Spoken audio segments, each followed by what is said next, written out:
Canada is pushing for an end to the American-led global order. Canadian Prime Minister Mark Carney made these comments at the World Economic Forum, saying that the old order is not coming back. Meanwhile, mass migration into the United States is being weaponized and used by other countries. And among the newest allegations on this is that many officials in Mexico openly view and state illegal immigration is a tool to seize territory from the United States.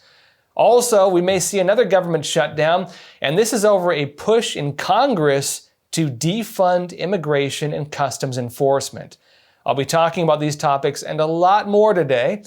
Before we begin, don't forget to subscribe to this podcast if you've been enjoying the show. I'm the Epoch Times senior investigative reporter Joshua Phillip, and you're listening to Crossroads.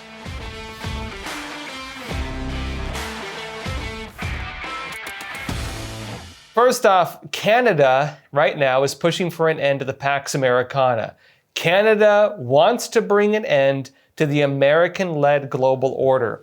And Canadian Prime Minister Mark Carney made these remarks on Tuesday. This was at the World Economic Forum meeting in Davos, and he said that the rules-based order is fading. It seems that every day we're reminded that we live in an era of great power rivalry, that the rules-based order is fading, that the strong can do what they can and the weak must suffer what they must. And this aphorism of Thucydides is presented as inevitable, as the natural logic of international relations reasserting itself. And faced with this logic, there is a strong tendency for countries to go along to get along, to accommodate, to avoid trouble, to hope that compliance will buy safety. Well, it won't. Now, what he's referring to there, this historical implication, this trap, so to speak, he's referring to a story about great power competition. And the way this is often framed is that there are rising powers and declining powers. And the way that's often viewed in modern context is that American power is kind of the global hegemony to an extent. And that effectively it's competing with China for the new global leadership. What he's referring to is the decline of the United States. And he's suggesting that America competing with the Chinese world order is this new kind of great power competition. They believe, many of them, that America will fail in this and that a new global order will come about, the Chinese Communist Party's China model being the model for the world. And that's effectively what that great power competition is in reference to. Now, on that front, Canada is also moving towards China right now, and they're trying to break out of a reliance on the United States. It's kind of odd because they're making reference to human rights by aligning with the greatest human rights abuser on the face of the planet. And they're talking about basic values of a regime that respects no basic values. But of course, what this is really about is the United States kind of challenging what was already a shift in the global political structure. The United States has already effectively given up power. What has been the case until very recently, and especially under the Biden administration, is that the United States had backed off of the world stage. It allowed countries like Canada, Mexico, most of Western Europe, and many others to effectively rob us, cheat us, take advantage of us. We paid for their medical systems, we paid for their defense, and effectively, America dominating the high-tech industry, we've become effectively kind of the global, economic head of the modern world order. And we put into place a type of global welfare system, so to speak, to support countries that were not of that status. Many countries have become dependent on that. Their economies are not based on fair trade or whatever else. Their economies are based on a type of kind of economic equilibrium, so to speak, global equity. And they believe that the necessity to tax Americans, to trade with us at an imbalance where Americans lose out on every trade deal, should be the way things are done. Canada, of course, has no problem with tariffs. They only have a problem with American tariffs. Canada tariffs hugely even within its own country, has huge tariffs on the United States, trade imbalances. They don't want balanced trade. They don't want an end to tariffs. They just want a system where they can take advantage of Americans, and that's about it. And so when they talk about America challenging the economic world order and bringing back this kind of older power structure, what they're referring to is not, in fact, the idea of American hegemony. What they're referring to is America trying to challenge the new world order and bring back what used to be the structure of American hegemony. They're saying that that era is over, and how dare we try to wind back the clock? How dare we try to go back into the past? How dare we try to bring back the American-led world order? Because these organizations, like the World Economic Forum, have already been enacting a type of alternative world order. They call it the multipolar world order. When he refers to the Pax Americana, or a return to the old structure, they're talking about the post-World War II system of what is called the unipolar world order, the Pax Americana, the peace under America, World Economic Forum, the Chinese Communist Party, Russia, Canada now. What they're pushing for is a creation of what has been the new world order, that being the multipolar world order. America is yet a single seat at the table of global governance. America basically gives up a lot of influence to create a type of global equity, and this represents the modern statement of human rights, which ironically includes China and other countries that massively abuse human rights. Actually recognizing them as the kind of model for global governance. Now, he actually goes on to imply that this end of an era, this is the bringing of an end to the American hegemony. And he calls the Trump era a rupture within the new system that they have created. We knew the story of the international rules-based order was partially false, that the strongest would exempt themselves when convenient, that trade rules were enforced asymmetrically. And we knew that international law applied with varying rigor depending on the identity of the accused or the victim. This fiction was useful, and American hegemony in particular helped provide public goods, open sea lanes, a stable financial system, collective security, and support for frameworks for resolving disputes. So we placed the sign in the window. We participated in the rituals, and we largely avoided calling out the gaps between rhetoric and reality. This bargain no longer works. Let me be direct. We are in the midst of a rupture, not a transition. Now, what is he referring to here? He talks about we are in the midst of a rupture, not a transition. What is that in reference to? Well, what he's referring to is that there is a rupture within what is an existing world order.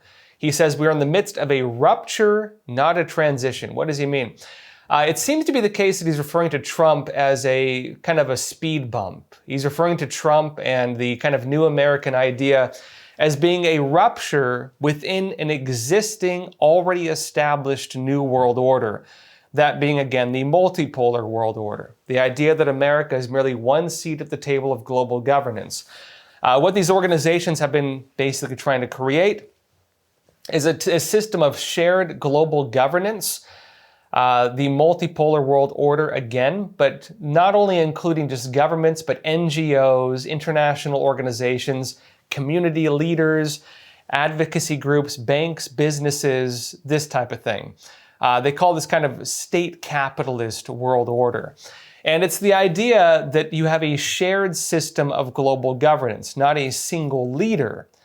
The American system, again being the unipolar world order, the Pax Americana, represented the American idea as the system of global governance, meaning government is created among people to protect God-given rights. We have certain basic protections, freedom of speech, freedom of belief, freedom of assembly, these types of things. Second Amendment, although most countries don't recognize that.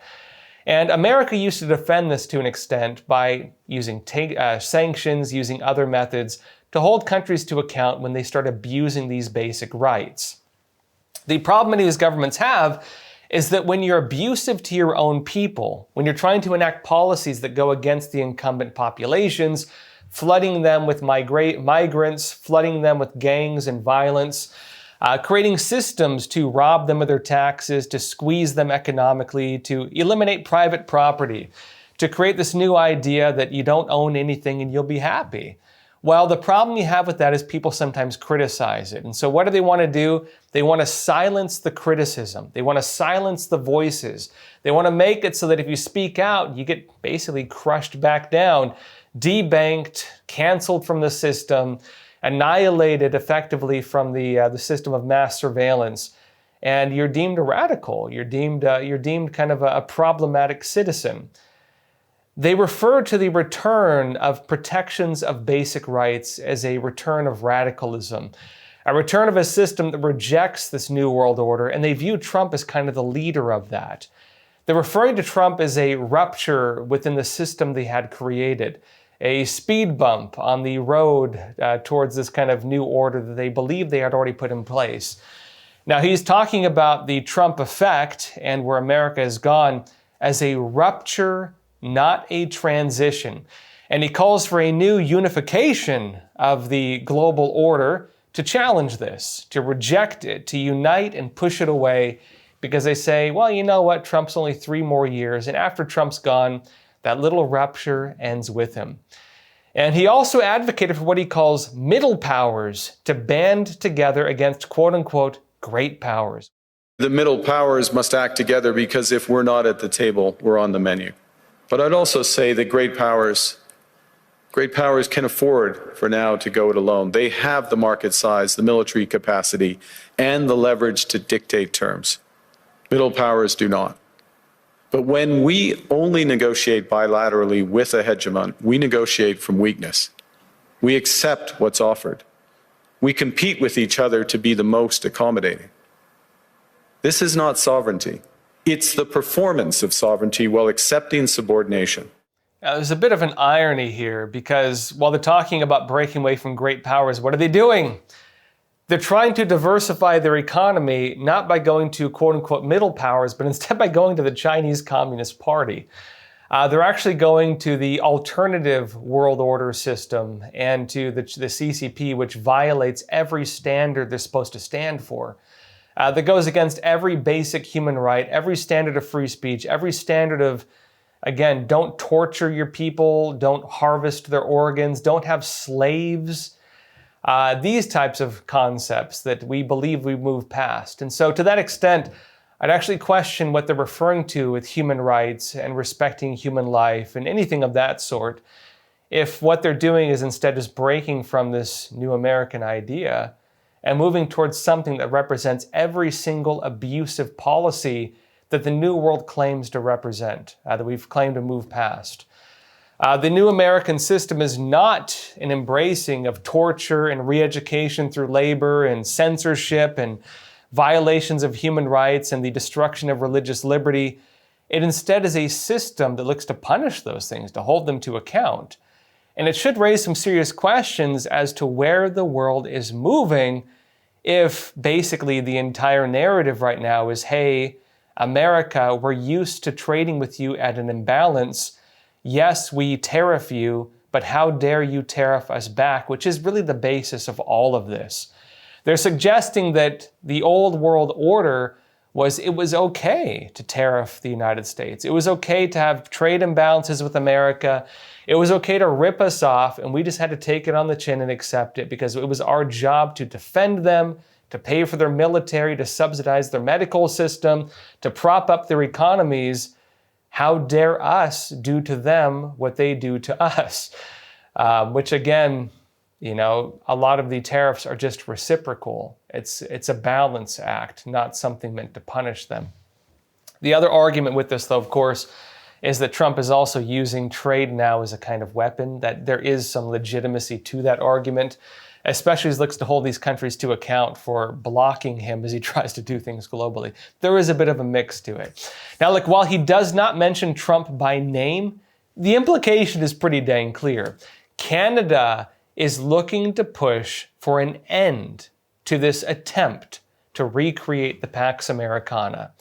Now, look, on another topic though, mass migration into the United States is being weaponized, and they even say it in their own words. They're using mass migration with the intent of taking over the United States. This is the allegation in a new book from Peter Schweizer. It's called The Invisible Coup: How American Elites and Foreign Powers Use Immigration as a Weapon. Now, President Donald Trump recently posted about this book. He urged people to go and read it. It's out now. And among the allegations, aside from the CCP weaponizing birthright citizenship, is that many officials in Mexico, openly, they've stated it, they view immigration, and again, mass illegal immigration, as a tool, and they want to use it to seize territory from the United States. This is just the news. It says this: these excerpts are gleaned from the chapter titled Mexico's Reconquista of the U.S. is Real. It says many pillars of the Mexican elite embrace the notion of Reconquista, the reconquest of the land ceded to the United States by Mexico during the 1848 Treaty of Guadalupe Hidalgo, achieved through mass migration and political action. Now, briefly on this, again, Mexico was formerly under Spain, and the Spanish government had many agreements with people who went and settled places like Texas. The Mexican government was overthrown by a military regime under a military dictatorship. And that military dictatorship effectively overthrew the government and then denied the rights agreed to by Texicans when Texas was not yet part of the United States. America helped fight and defend against this, and of course, Mexico lost. Mexico was not the incumbent government, Spain was. Just like America during the American Revolution was not the incumbent government over Canada, Britain was. And when America became a country, well, Canada became a separate country because they maintained loyalty to again, the UK. Same way with what America was. Mexico lost the war, Spain was kicked out, and again, Texas was handed over to the United States, actually became its own country for a bit. And part of the agreement was the new Mexican government, under this, again, military dictatorship, which was actually socialist, basically ceded this and then lost land. Now, they did not gain control of it in the same way that Canada became its own country, and that land went to the United States, not to the new government and not to Mexico or to Spain. Now, there are many positions, it says, of power who share this version of that vision in Mexico right now. It says this: while they may not mean the literal territorial rejoining of those territories with Mexico, they very much mean the cultural and political detachment of the American Southwest from the U.S. and transforming it to resemble Mexican civilization. They want to take over the United States and transform our country culturally using mass migration for culture war against America. It says they hope to accomplish this task by mass migration, preventing the assimilation of migrants in the United States to the American way of life, and organizing them into a political force for Mexico's benefit. It says with the help of powerful forces inside the United States, they are well on their way. Mexico's political elite are shockingly open about it. It goes on to mention a lot of the quotes directly from many leaders in Mexico stating this. They don't hide it one drop. Important fact on this: Mexico has a mass propaganda campaign. It's taught in their schools, it's taught in their universities.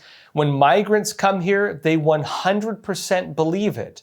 They believe that America belongs to them. They believe that we stole their land from them. They believe they're taking it back. The Mexican government has, in fact, an entire branch of its government representing over, again, Mexicans outside their government. Meaning Mexicans within the United States. They actually have an entire government branch representing them, extending their political system onto American soil.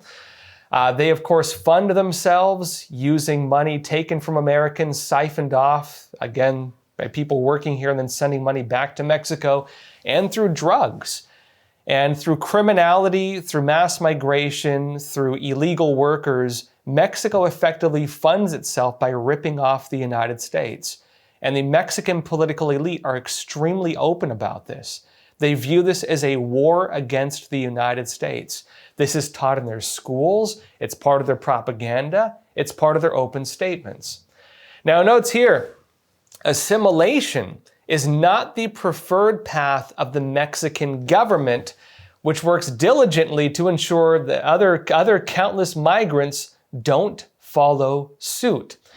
When people come here, they don't want them becoming Americans. They want them to be Mexicans in America and to represent the Mexican government and Mexican system in the United States. That is what they want.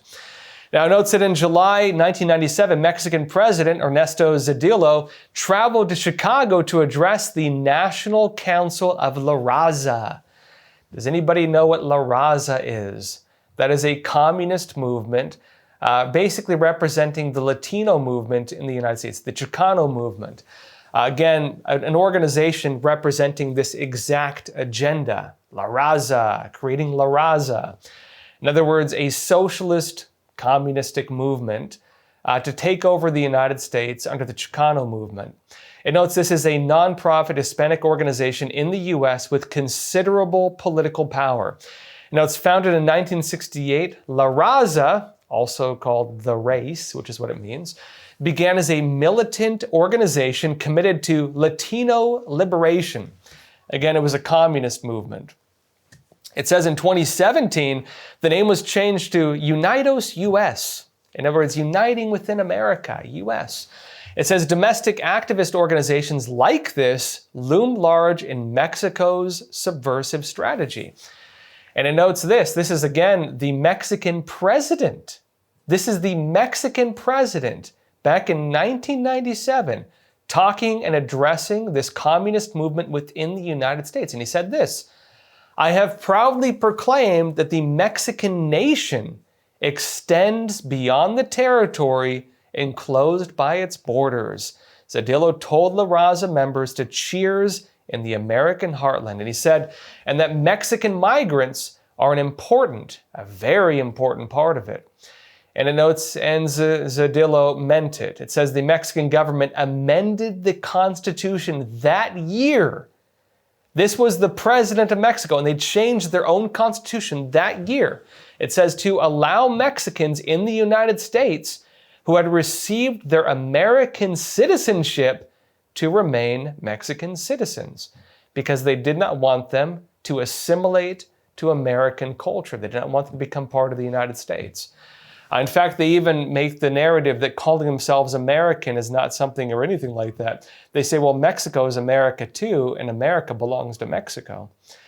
And notes, as one Mexican congressman explained, quote, "It signifies the recognition that nations are more than concrete special territorial resources." He said further in, "Belonging to Mexico is fixed in bonds of a cultural and spiritual order, in customs, aspiration, and convictions that today are the essence of a universally recognized civilization." In other words, they do not want assimilation. They want Mexicans in the United States to remain loyal to the Mexican government and to enact policies in benefit to the Mexican government. This is why, of course, illegal workers in the United States, people sending money back to Mexico, people recognizing Mexico as their main homeland, not the United States, an open rejection of the founding ideas of the United States, a rejection of the culture of the United States, a rejection of the American idea, and instead a desire to enact the Mexican interests within the United States. This is a political agenda made to effectively overturn the American-led world order and transform America, the United States, into Mexico. Now, on that front, a large portion of the Mexican system is supported by cartels and people working here illegally and sending money back home. No, it is not the main backbone of their economy, but it is the backbone of effectively their middle and lower classes. The middle class and lower class in Mexico is funded by robbery, it is funded by illegal immigration, and it is funded by drugs. And that is the reality of Mexico. The other reality, too, is that Trump and others are talking about, again, mass illegal immigration as being a type of invasion. Trump has been talking about declaring an invasion of the United States. And what defines an invasion? It means a foreign country is openly facilitating it with the intent of achieving a political change.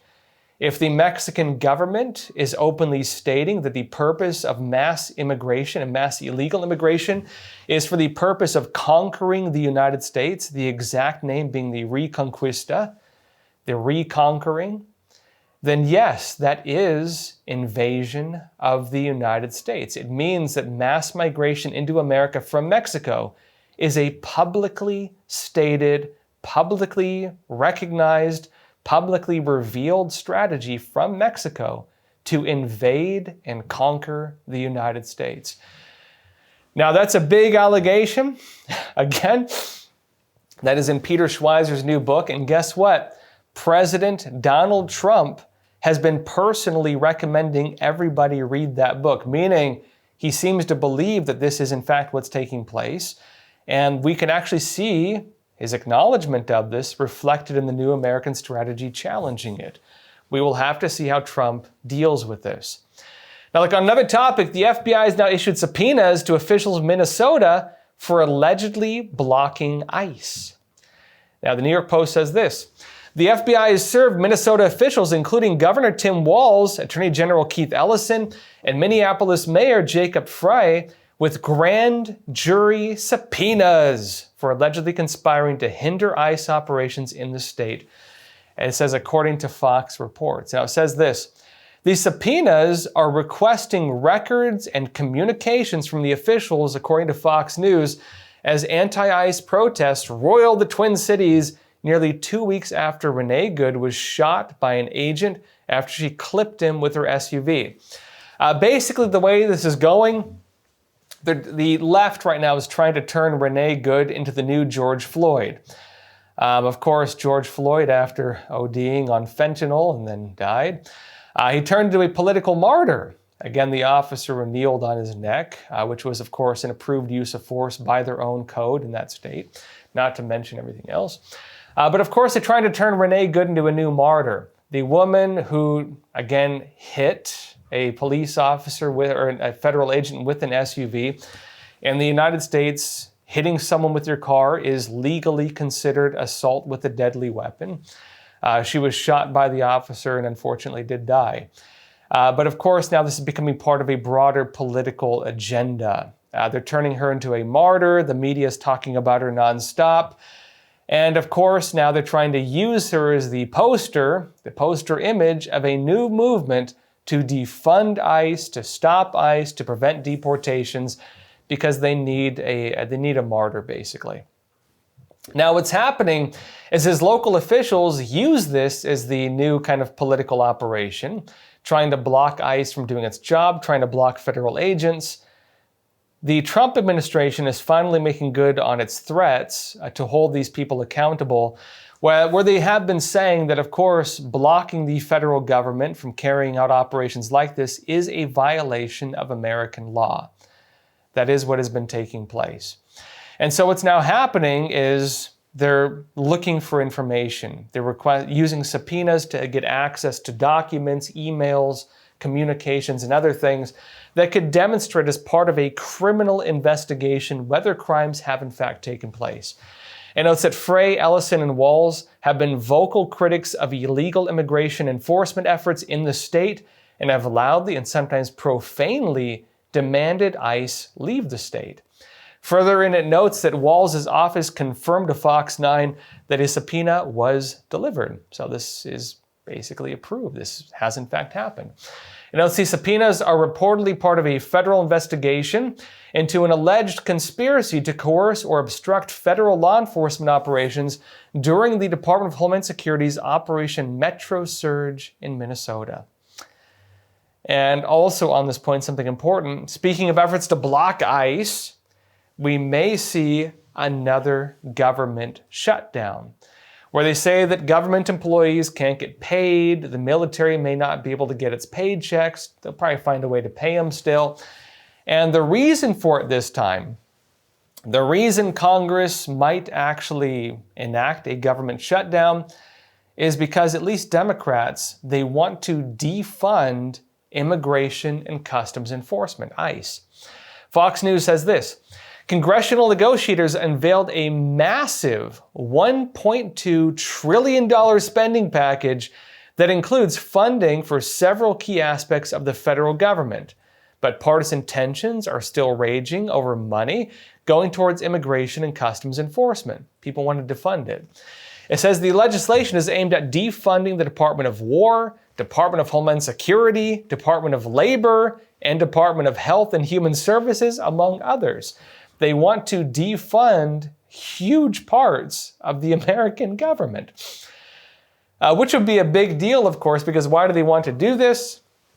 It's because Trump is talking about martial law. Trump is using DHS, Department of Homeland Security, for border operations and, again, investigations. Looking at the Department of Labor, looking at the Department of Health and Human Services for giving free homes and other things to illegal aliens. And in order to, it seems, prevent these investigations, they want to defund all of them. It says here, but progressives have threatened a rebellion over funding for ICE, which is included in the DHS portion of the bill. It says, if President Donald Trump's immigration crackdown is not reined in, stop deporting illegals or we're going to take away your budget. It says the division was spurred by a deadly confrontation between an ICE agent and 37-year-old Renee Nicole Good in Minneapolis earlier this month. Again, she's the new George Floyd of the new political campaign for the midterm elections. They want to turn this woman who assaulted an officer with a deadly weapon, a car in this case, they want to frame her killing as a type of political martyrdom, and they're trying to make her into the talking point of this new political campaign. Now, it notes here that responses to Good's killing from Democrats and Republicans have been sharply divided along partisan lines. It says if passed by the House and Senate, the legislation, which combines 4 separate spending bills into a package called a minibus, would be the final piece of the puzzle for Congress to avert another government shutdown come January 30th. Now remember, the government shutdown last time probably impacted some of the mayoral elections. Democrats found that they were actually able to, probably win some votes in New York City and other places because welfare was being cut off, and frankly, a lot of the political policies are, I scratch your back, you scratch mine. I'll give you a cut of the money we seized from the middle class, more welfare, and then people go and vote for it. They seem to believe they can actually get votes on this. And if they shut down the government, part of the gravy train that ties into people getting welfare kickbacks, and if they can threaten food stamps, remember that big thing with SNAP benefits, they believe they can get more votes. So shutting down the government come the midterms, we'll have to see based on the way the mayoral elections went. They seem to believe that may be a working strategy to get votes. We'll have to see how it goes. All right, what do y'all think? All right, tell me questions, comments, anything you want to talk about, leave it in the chat. Let's jump into it, okay? Let's see here. Aaron Shimano, you're saying, I was just very disappointed in Mark Carney during the debate before the elections when the party leaders were asked, what's the greatest threat to Canada?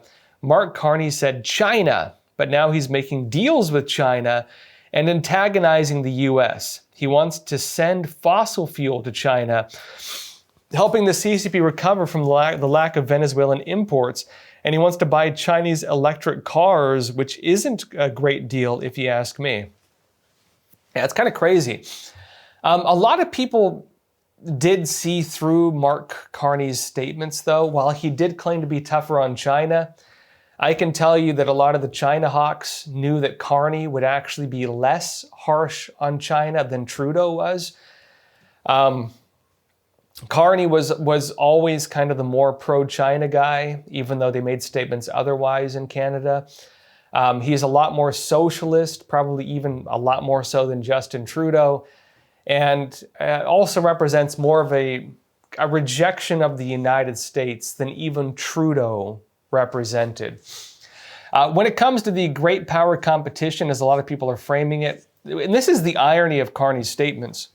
They're talking about middle powers uniting and challenging, American hegemony and all this stuff. When they talk about great power competition, there are really only two great powers competing, the United States and China, the Chinese Communist Party, at least in the way this is normally discussed. And so the fact that he's talking about a rejection of this great power competition, but in that rejection, he's moving away from the United States and towards China, is a bit strange, actually. Now, like on another point, though, you see this kind of across the board. Europe is also talking about going closer to China. Macron in France had a big statement on this.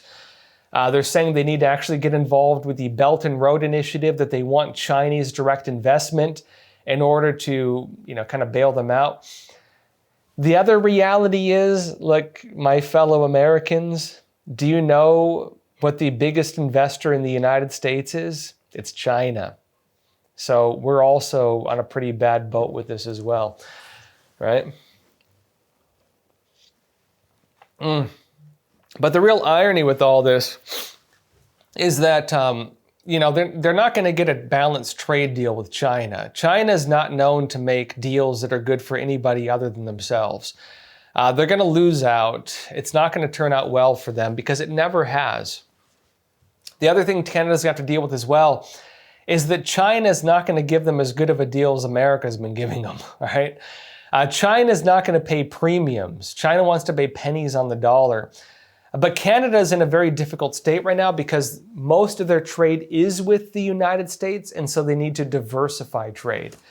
My prediction with this, they're not going to come anywhere close to meeting what they will lose from what they had trading with America. They're not going to be able to recover from where they're heading. And if Trump wants to, again, hit them with greater tariffs or whatever else, it's going to hurt them. It's going to hurt them pretty deep.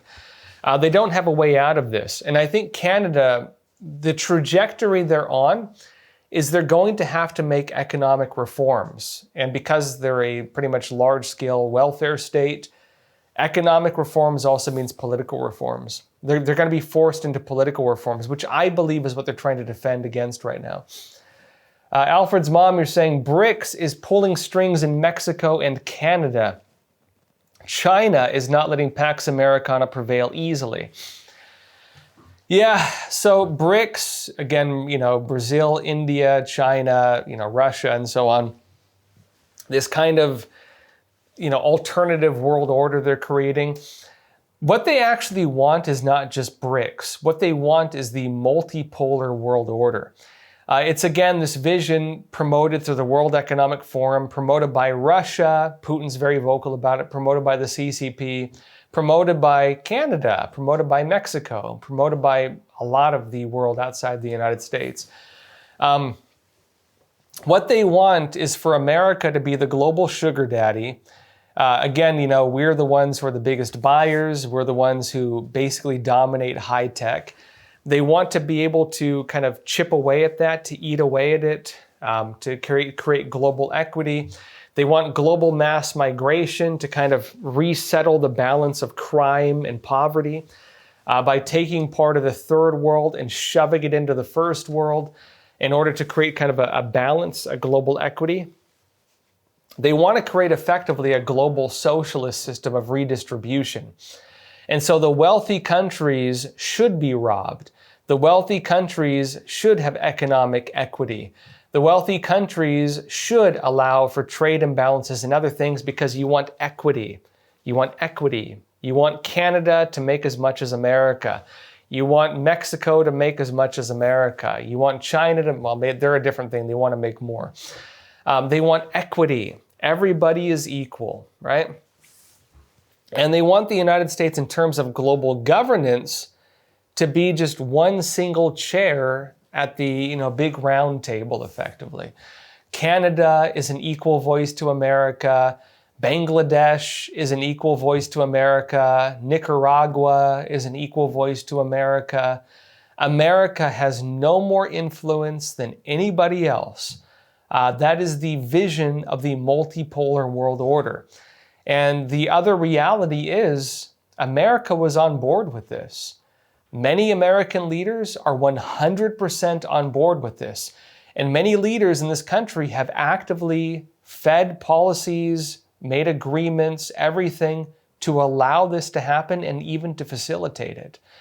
I would actually say the policies of mass illegal immigration and migration were actually part of this. Again, that was part of a United Nations agreement that America is signed on to. The exact name of that agreement is the Global Compact, the Global Compact for Safe, Orderly, and Regular Migration. This is an agreed upon program, and there are a lot of economic policies just like it. This is and has been a global agenda that America was part of. Again, the creation of that. Double J 4077, you're saying, we're living in an era of legalism and so many are sharpshooting the system. Yeah. Yep. Okay, so yeah. I believe you're talking about kind of the global legal warfare system in place and kind of the use of it and the retaliation against it. I see what you're referring to. It is true, actually. The modern era is war by other means. I'll give you an example of this. I talked before about the Chinese Communist Party system of unconventional warfare. They have a lot of different things, but one of the big ones is what they call, sorry, this mic wire. One of the big ones is what they call the three warfares. That is psychological warfare, which is narrative control. You're controlling the interpretation of information. Media warfare, which is the control of outlets of information. And then legal warfare, which is the manipulation of international legal systems to basically attack and defend interests. Every country kind of does this. Every institution kind of does this. If you look at the global battle right now, what are the narratives, right? It's censorship, it's challenging X, it's saying, hey, don't allow a free speech platform.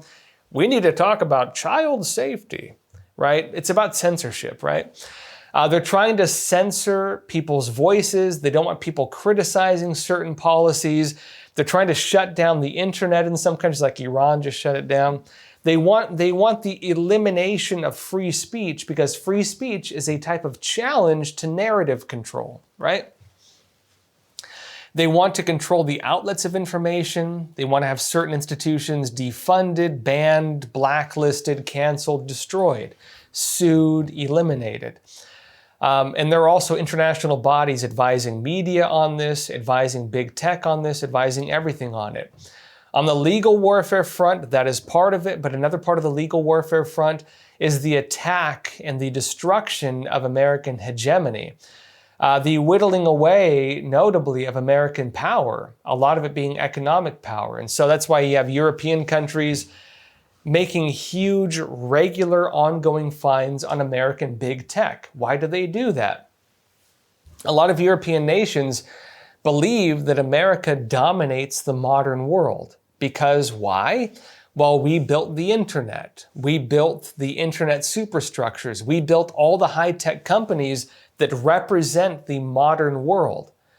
In other words, they're still living in the 1800s. And they're living in the world we built of high tech. And because they don't control the companies that have done it, we do, they need to fine our companies in order to fund themselves because they failed to innovate. That is the kind of idea they have with this.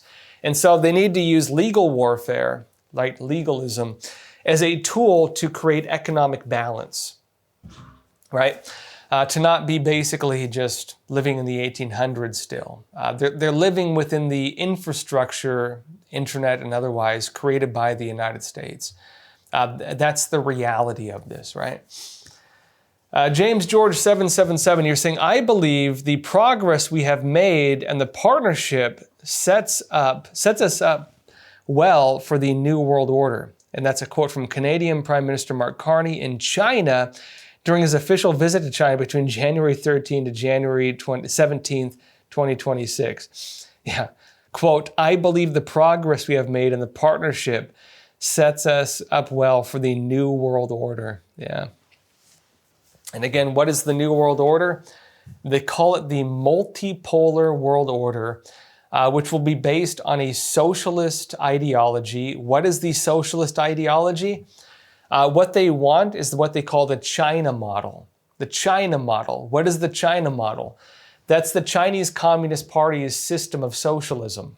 What is that? Socialism with Chinese characteristics. It's state capitalism, meaning you have communism, a mass communist system put in place, but you allow for an economic world order controlled entirely by the state. So you have centralized banking, digital currencies.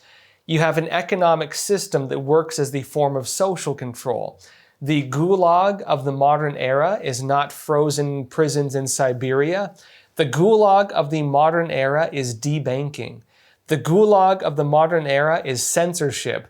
The gulag of the modern era means you can't make purchases online, you can't buy a house or rent a place or get a job because your social score is low enough. You've suffered the fate of the Canadian truckers. Your bank account got canceled. And what happens then? They don't have to throw you into a prison in Siberia.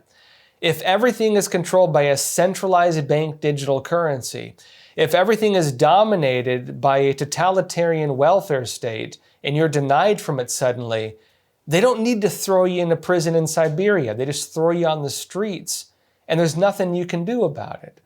That's why they have like mass homelessness in China right now. You might have seen some of the videos of it. They're people who have been canceled under the social credit system. They're denied the social credit system, although they have slave labor and stuff like that too. The real irony is the system of state capitalism. What is it? It's fascism. They're actual Nazis. In terms of, I'm not talking about like, race politics. I'm talking about actual economic practice. They're practicing Nazism. Seymour Butts, you're saying, Josh, have you heard anything about the Chinese fishing industry?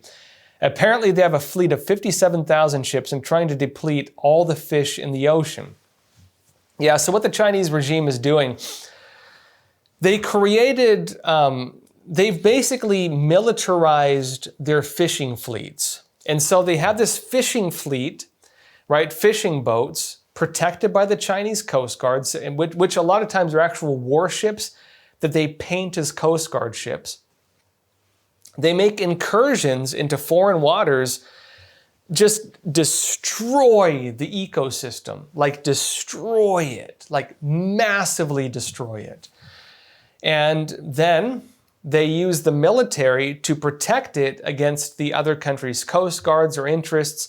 And when countries try to stop it, the CCP then claims that they have control over this because they're guarding their fishing fleets. They've weaponized and militarized their fishing fleets through an alternative GPS and communication system. So the communications of the fishing fleets and the GPS system interconnects with the Chinese military. So these are actual military linked ships that are fishing boats. The way they do their fishing and why it's so destructive, you'd be like, oh, well, they're just fishing. No, it's really bad. They use electroshock. So they electrocute the water and kill everything. They kill everything. They use like an electroshock current thing. It zaps the fish and they all float to the surface. Now what happens when you do that? Well, you get a lot of fish, but you decimate. You kill the baby fish, you kill the dolphins, you kill every endangered species, you kill everything. Everything. They do that. They have fishing nets, illegal fishing nets, that are you're talking just dozens of miles long. Like you can just do this and just troll and catch everything. And because they're so long, a lot of times the fish will die within the nets. And so you're killing everything, basically. They do that. They use explosives. Look, I had a Vietnam veteran, kind of hillbilly uncle who used to do this. Any of you know guys who used to fish with dynamite? My good old Uncle Billy. Back post Vietnam, he was a wild dude. But it's a thing. So you can fish with dynamite, right? And what happens is you throw dynamite into water, it blows up, it destroys the concussion destroys the gills of fish, and they float to the surface. China does it on a massive scale. This is actually common for some countries. Like you have issues with this in Cambodia. You have issues with this in like a lot of third world countries, but the Chinese Communist Party, its fishing fleets do this on a mass scale also. So what they do is they drop explosives into the water. The explosives go off. The concussion travels very broadly in the water. It destroys the gills of fish, so it kills them. Then they float to the surface. The problem is, other than the fact that you kill everything, you kill the eggs, you kill the baby fish, you kill everything that even you didn't intend to catch, you kill everything. You also destroy the ecosystem. So you destroy the coral reef, you destroy the places where fish nest, you kill everything. And so the problem you have now is this Chinese fishing fleet. They're going around and they're doing all these things. They're destroying the ecosystems, they're killing literally everything through many different means, and they're just utterly destroying the fish populations place by place, like a bunch of parasites, like a locust swarm. They're like a swarm of locusts. They go in, devour and destroy everything, and then leave when it's all destroyed. And they're going to like foreign waters. They're going off the coast of like South America. They're going off the coast of the Philippines, and they're just destroying everything in their wake as they go around doing this.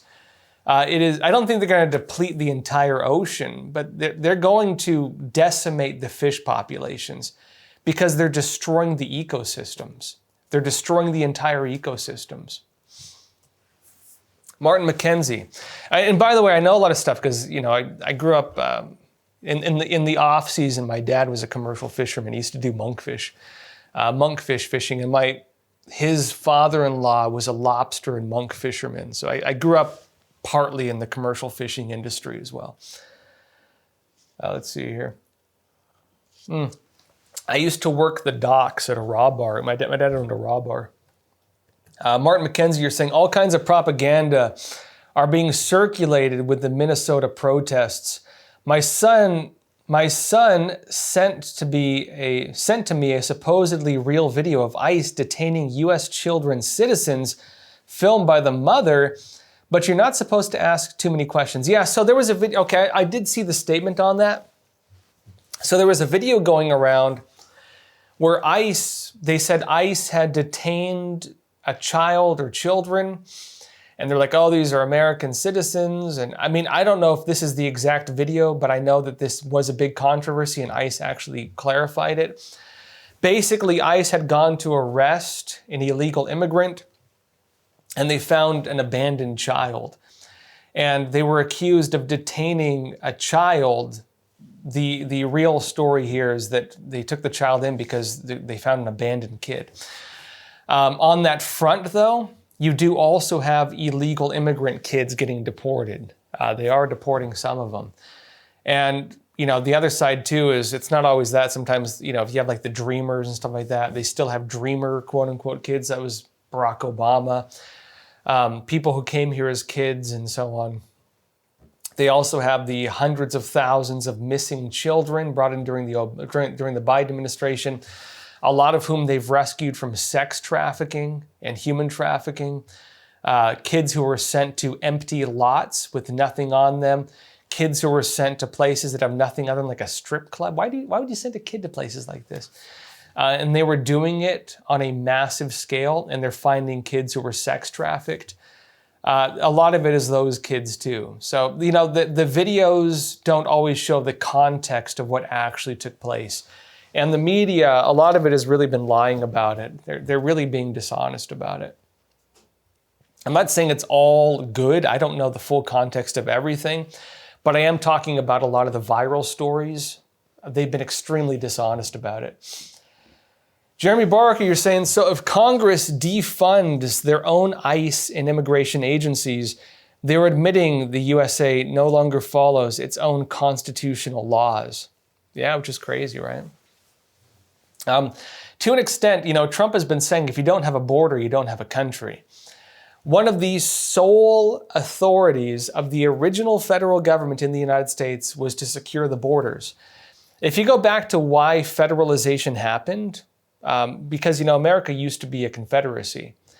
Shortly after the American Revolution, this is funny because we think of confederacy as only Civil War. America was a confederacy of states, briefly.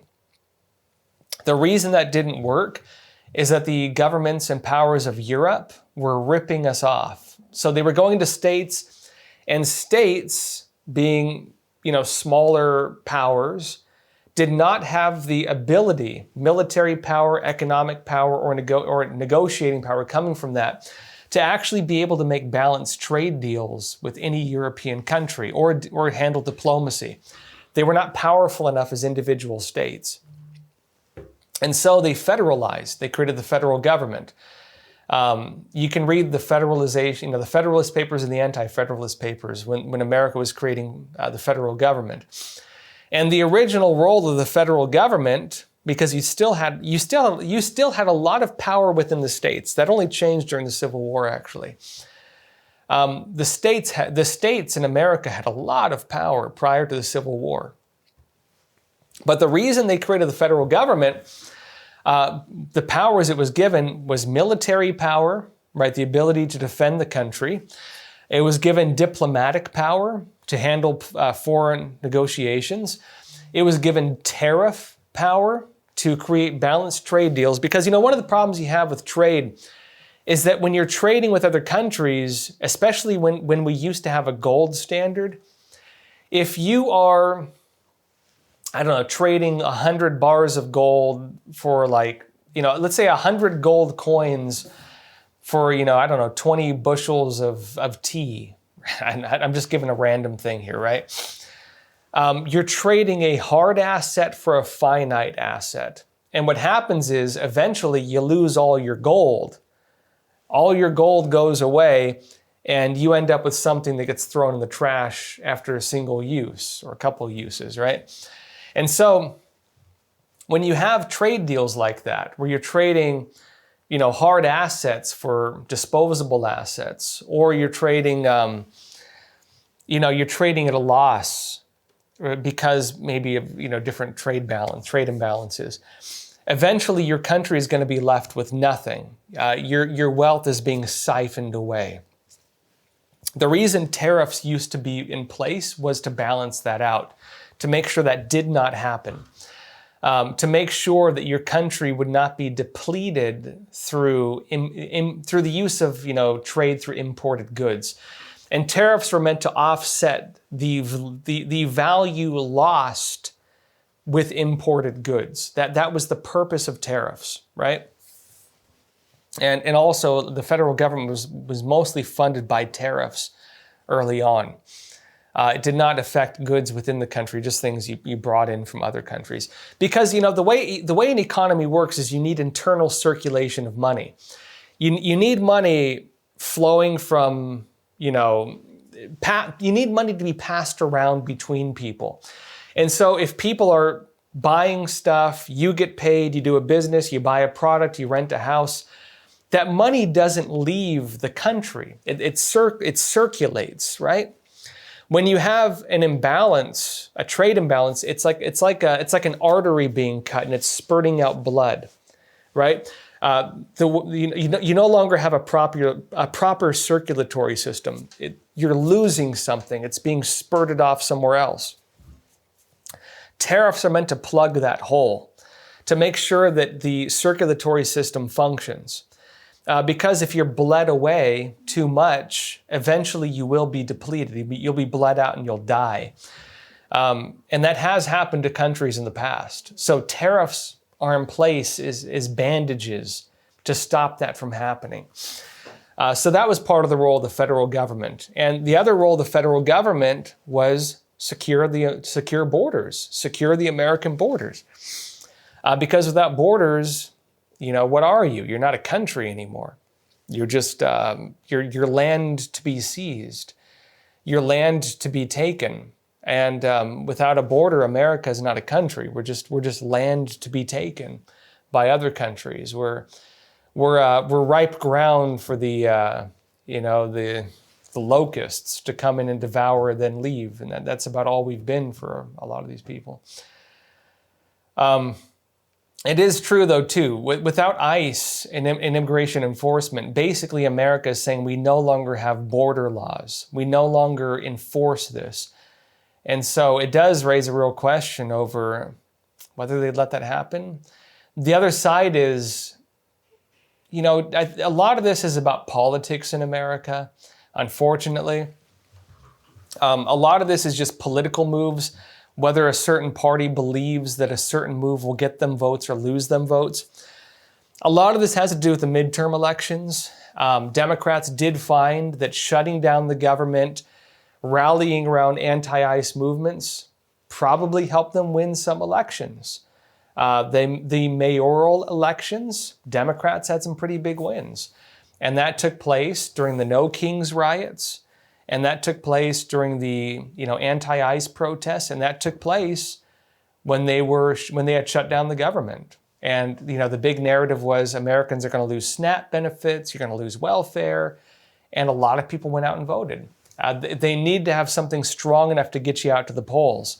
And if losing food stamps is something you care about, well, you might go vote. It could be that they want a government shutdown right now because they think it's going to get them votes. I personally believe that's why they're doing it, but we'll wait and see. All right, everyone, that said, it is Thursday. That means tomorrow is prime time. If you haven't watched Prime Time yet, check it out. It's a show that I do. It's a special show we do once a week. It's me, Roman from Facts Matter. He's like the host.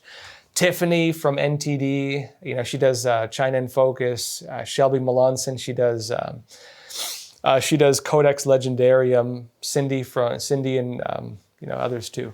It's a great show. If you haven't checked it out, be sure to check it out. We have a lot of fun making that show, and we'll be showing that tomorrow. So join us tomorrow. And until Monday, where we have Crossroads yet again, 10:30 a.m. Eastern Time, please enjoy your weekend. Thank you as always. Please take care of yourselves, stay informed, and stay free. Thank you.